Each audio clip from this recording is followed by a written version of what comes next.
Okay, hi friends, welcome to building planner Telugu channel. Friends, ఈ channel కనుక మీరు first time చూసినట్లయితే కింద కనిపిస్తున్న రెడ్ కలర్ బటన్ ప్రెస్ చేసి సబ్స్క్రైబ్ చేసుకోండి. అదే విధంగా వీడియో మొత్తాన్ని చూసి ఒక లైక్ చేయండి. సో ఈ రోజు టాపిక్ ఏంటంటే, మనకి ఆంధ్రప్రదేశ్ లో ఎందుకు ఇంత రేటు ఇసుక అనేది పెరిగింది అనే దాని గురించి మాట్లాడుకుందాం. 2019కి ముందు 2019 తర్వాత మనం చూసుకున్నట్లయితే 2019కి ముందు ఆంధ్రప్రదేశ్ చీఫ్ మినిస్టర్ అనేవారు నారా చంద్రబాబు నాయుడు గారు ఉండేవారు. సో అప్పుడు నారా చంద్రబాబు నాయుడు గారు అమరావతి క్యాపిటల్ ని ప్రకటించేసి అక్కడ డెవలప్మెంట్ ని స్పీడ్ గా స్టార్ట్ చేయడం. సో డెవలప్మెంట్ ని స్పీడ్ గా స్టార్ట్ చేయాలంటే కొంత ఇన్ఫ్రాస్ట్రక్చర్ అనేది ఫామ్ కావాలి. సో ఇన్ఫ్రాస్ట్రక్చర్ ఫామ్ కావాలంటే బిల్డింగ్స్ అనేది పెద్ద పెద్ద ఆఫీసులు అనేది కావాలి.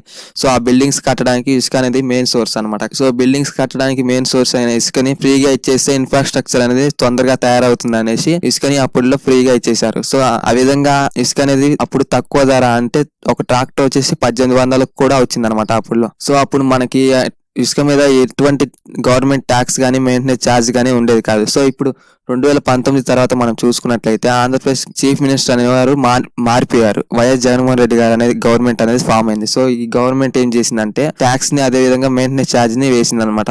ఇసుక రేట్ ఎట్లా ఉంది అని మనం చూసుకున్నట్లయితే 375 రూపాయలు పర్ టన్ అనేది ఇసుక రేట్ అనేది రీచ్ దగ్గర ప్రైస్ అనమాట. ఫస్ట్ లో ట్రాన్స్పోర్ట్ ఛార్జీలు అనేది ₹6.20 అనేది పర్ టన్ కి వేసారనమాట. అది ఓన్లీ ఇసుక రీచ్ పాయింట్ కి 20 కిలోమీటర్ రేడియస్ లో ఉన్న ప్లేసెస్ కి మాత్రమే. అదే విధంగా 20 కిలోమీటర్ దాటిన ప్లేసెస్ కి మాత్రం ₹6 పర్ టన్ అనేది పర్ కిలోమీటర్ కి వేశారనమాట. సో అదే విధంగా తర్వాత కాలంలో ఏం జరిగిందంటే ఒక టన్నుకి వచ్చేసి పర్ కిలోమీటర్ కి ₹4.91 అనేది ఫిక్స్ చేయడం జరిగింది.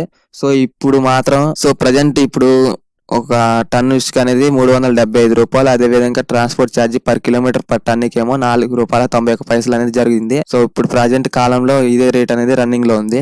సో మనం ఒక ట్రాక్టర్ కి ఎన్ని టన్నుల ఇసుక పడుతుంది అని మనం చూసుకున్నట్లయితే ఒక ట్రాక్టర్ కి 4.5 టన్నులు అనేది పడుతుంది. ఇసుక రీచ్ దగ్గర దీని కాస్ట్ అనేది ₹1688 అయితే అవుతుంది.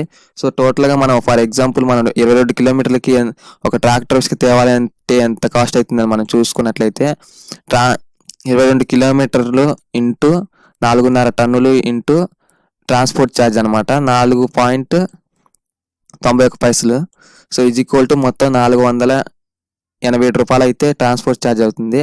సో అదేవిధంగా ఇసుక దగ్గర రీచ్ పాయింట్ దగ్గర ఇసుక రేట్ అనేది ₹1688 కదా. సో ఈ టోటల్గా ఈ రెండు ₹487 ప్లస్